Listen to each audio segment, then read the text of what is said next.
Hey, welcome back to the Radical Care for Christian Counselors podcast. My name is Bethany Boring, and hey, are you in the right place? Well, as a reminder, this podcast is mainly for mental health professionals, pastoral care leaders, or really anyone that meets with people one-on-one that wants to care well for people, but might not have the care that they need for themselves. And it's hard to admit, but that's why Step Out and Thrive sponsors groups, small groups just for those who care well for other people. Because here's the thing, if we're constantly pouring out without having someone pour into us, we're going to burn out. And I care way too much about you to let you burn out.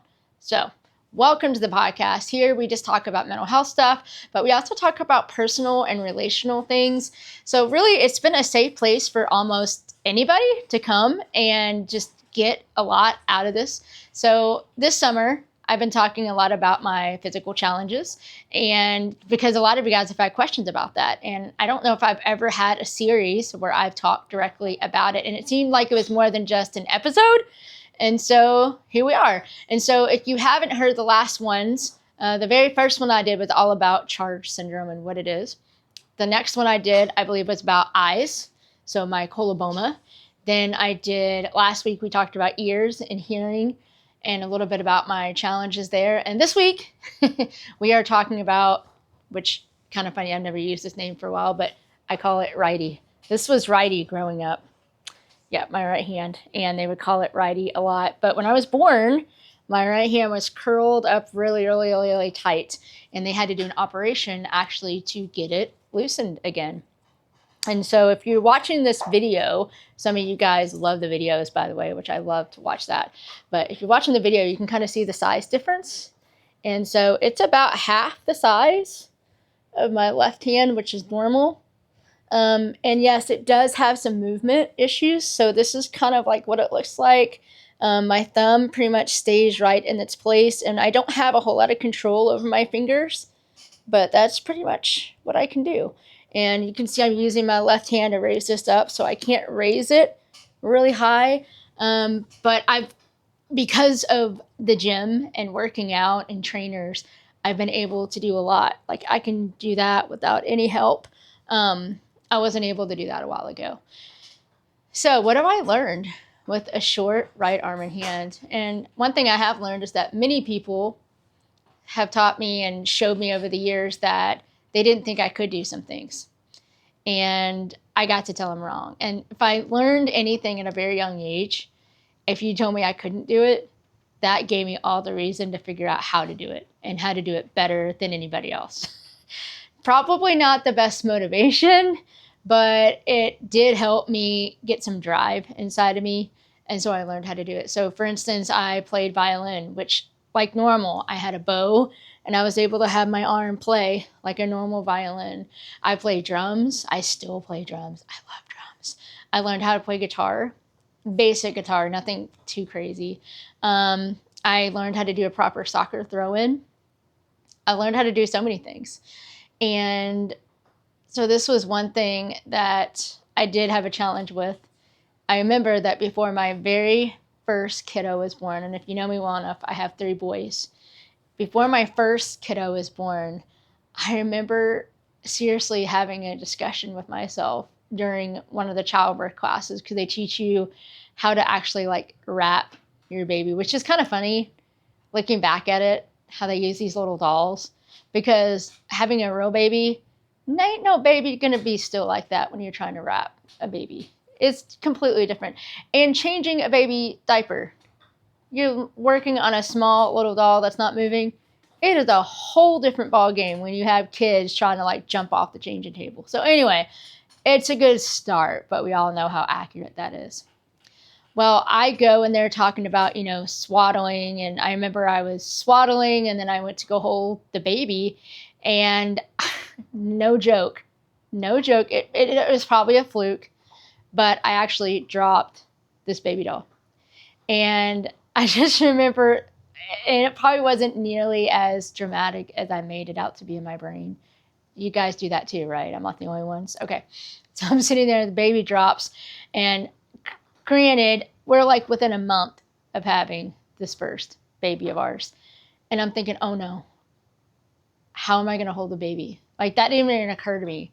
And here I am with a short right arm and normal left arm. And I'm like, and here before that, I still had all this experience. I had thrown a soccer ball. I had done all of the, I was driving back then. I had done everything. So, baby's pretty light. But then this is the first time I realized that I'm holding something that's so valuable, that what could happen if something did happen? And I didn't want to be blamed for that. So one thing that God had to teach me is that, and remind me again, is that he doesn't make accidents. It's not like he was forming us and go, oops, oh man, Bethany, I'm so sorry. I forgot to finish that. My bad. Guess you just have to live like that. It's just, he doesn't do that. At the same time, I don't believe he purposely says, okay, you get cerebral palsy. You don't get to walk. You get to be blind. I don't think he does that either. How this is all working out, I don't know. But I will say this. He has taught me that even with my small, short right arm, I get to hold my kids. And I've gotten to learn how to be with them in a close, amazing way. And the funny thing is my kids never second guessed before I, offer to hold them. They were never like, oh no, Mom, you have a short right arm. You can't. Every single time they were totally 1000% fine. It was totally normal. But I do remember being out in public a couple times and lifting my kids up, and how I would hold them is they would sit on my right arm. So, when you hold them when they're sitting up in your arms, they would actually sit in my right arm. People would be like, what? And because my right arm was that strong, and that's what I got to do. So other people kind of questioned it, but my kids never did. And that's another thing that I've learned too, is that those of us with physical challenges, we don't see the world like people see us. Meaning, I was at a conference not too long ago, I think it was like a year and a half ago, and I had my oldest with me, and it was a writers, podcasters, speakers conference, and somebody stopped us and asked him, not me, but asked him, hey, how do you help your mom, because she's got all of these physical challenges? And he was like, I don't, I don't know, and because to us it's normal, it's 100% normal. So a lot of people look and they just assume, I think, a lot of things. And so that's what I mentioned earlier when I started this whole series, is one thing that I wish more people did was to remain curious and not assume it. And I know it's hard, because we just assume if somebody says blind, we assume they see nothing, which we talked about wasn't true. If somebody says hard of hearing, we assume they can't hear anything. That's not true. When they tell you that they have a short right arm, you just assume that they don't have an arm at all, which isn't true. And so that's one thing that I've really been learning. So 2 things. 1, I can hold things that are valuable because God has given me that ability to do so. And even if he hadn't, I'd still find a way to get close to my kids. And number 2 is to remain curious and to not assume, and the power of that. So I hope you got some amazing moments from this podcast. And if you're really lucky, you might have heard our wonderful cat in the background. If anybody wants a cat, please let me know. I'll give it away for free. No, I'm just kidding.